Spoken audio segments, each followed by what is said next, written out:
Pai. Afasta de mim esse cálice, Pai. Afasta de mim esse cálice, Pai. Afasta de mim esse cálice de vinho tinto de sangue. A todos e a todas que acompanham o canal do Nova Esquerda Pernambucana aqui no YouTube, eu me chamo Elber Galdino e antes da gente começar esse vídeo, eu gostaria de agradecer profundamente a todas as pessoas que se fizeram presentes no domingo passado lá na Rua da Aurora, em Recife, onde nós realizamos um evento belíssimo com a participação de vários setores da sociedade, de forma a prestar uma homenagem digna a todos os nossos conterrâneos de Pernambuco que foram torturados e mortos pelo regime militar. Nós tivemos a participação de indígenas, de vários setores, inclusive também contamos com a presença de muitos idosos, muitas pessoas que vieram para prestar homenagem a seus entes queridos, a amigos e contar também. A gente deixou o microfone disponível para que as pessoas pudessem contar as suas histórias. Era praticamente uma aula de história ao céu aberto de pessoas que queriam apenas se expressar, prestar homenagem a parentes, a amigos. Foi um evento bacana. Mas eu acho que o mais importante nesse momento é a gente utilizar esse momento que foi utilizado como uma contra-comemoração enquanto enquanto o governo federal ele institucionalizou de certa forma que se fossem realizadas comemorações, a gente realizou uma contra-comemoração para que pudesse ser refletido e que os erros que aconteceram não se repitam, que a gente não se omita mais, porque a gente não pode dizer que a história ela é como o vento, que vai bater, vai mudar conforme o lado que bate. Então esse é o momento da gente se unir para que momentos terríveis da nossa história como esse não aconteçam nunca mais. Mas é muito importante que a gente conheça também a história. Então nesse vídeo de hoje a gente vai falar sobre um dos pontos principais que deu início à política de repressão do regime militar. A gente vai falar sobre o ato institucional número 5. O regime militar ele teve início em 31 de março de 1964, mas o AI-5 ele foi institucionalizado apenas em 13 de dezembro de 1968. E como foi? Por que isso aconteceu, essa repressão? Quando os militares eles assumiram o poder, eles não contaram com total adesão, com total apoio de várias parcelas da população. Então o Brasil estava vivendo um momento de uma efervescência cultural muito grande, músicos, festivais, e isso incomodava o regime porque ele se sentia pressionado. Então o AI-5, quando ele foi criado, ele basicamente tinha o intuito de controlar artistas, estudantes e trabalhadores. Por isso, cuidado, meu bem, há perigo na esquina. Eles venceram e o sinal está fechado para nós que somos jovens.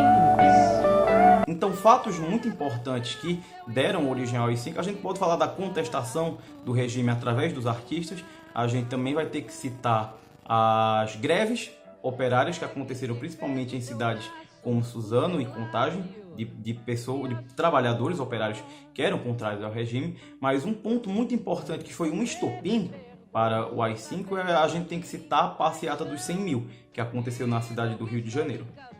E como foi que aconteceu isso, né? Havia o restaurante central dos estudantes no Rio de Janeiro e naquele ano aconteceu que os estudantes eles queriam se manifestar contra o aumento do preço das alimentações e se organizaram de forma a realizar um protesto ali no restaurante central, que era muito conhecido como Restaurante Calabouço. E no Restaurante Calabouço eles fizeram uma concentração, levaram faixas e a polícia militar tentou reprimir esses estudantes de fazerem sua manifestação, e durante essa repressão policial um estudante ele foi morto, o estudante Edson Luiz. Após o assassinato de Edson Luiz, os estudantes eles não permitiram que a polícia militar ela levasse o corpo para o IML, porque havia praticamente 99,9% de chance de que esse corpo ele fosse ocultado e o Brasil nunca saberia do que havia acontecido, né? Porque não é como hoje, onde você está lá em qualquer canto assim e alguém vai, filma, enfim. Então, os estudantes eles saíram em passeata com o corpo de Edson Luiz do restaurante Calabouço até a Assembleia Legislativa do Rio de Janeiro, a ALERJ. E lá é que foi realizada a autópsia não, necrópsia. Foi realizada a necrópsia do Edson Luiz, e esse caso ele comoveu o Brasil e estimulou que outras pessoas também manifestassem suas posições contrárias ao regime. Então os militares disseram que não, a gente não está conseguindo controlar esse povo, a gente tem que colocar uma medida brusca. Então foi aí que nasceu o AI-5. Um dos pontos importantes para a gente compreender é que ele retirou o direito de habeas corpus de presos políticos. E o habeas corpus ele é um dispositivo jurídico que permite que a pessoa tenha direito à sua defesa de forma livre. Ela tenha direito à liberdade para se defender em determinados casos. E quando o regime militar ele retirou esse direito de habeas corpus, o que é que ele estava querendo dizer? Durante 30 dias, o seu corpo ele não é mais seu, ele pertence ao Estado. E o Estado terá autoridade de utilizar-se de qualquer meio para obter informações que lhe sejam convenientes. Então foi esta cláusula específica que instaurou a cultura de tortura nos porões do DOPS e que causou a morte de várias pessoas, a tortura de crianças e a tortura de todos aqueles que se opunham ao regime militar. E a valorização da democracia ela é uma coisa importante, porque hoje a gente está aqui num debate democrático. Vocês têm o direito de se manifestar, vocês têm o direito de criticarem o poder executivo, o poder legislativo, né? E isso na repressão ela não tinha o direito de acontecer. Então, para quem já leu vários livros, como por exemplo O Brasil Nunca Mais, a gente tem conhecimento de coisas que eram terríveis e a população hoje tem pequenas liberdades que ela não valoriza.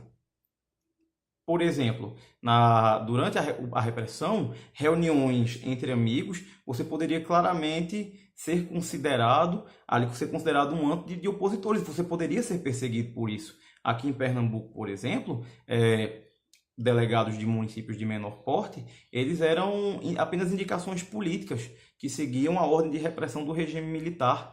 Então, não existe essa história de que bastava você andar na linha que você não seria reprimido. Existe uma série de coisas que a gente tem a liberdade de fazer hoje em dia que naquela época jamais seria possível que fosse feito, né? Então, se você gostou desse vídeo, se inscreva aqui no canal e divulga com teus amigos e vamos lutar por uma sociedade cada vez mais democrática.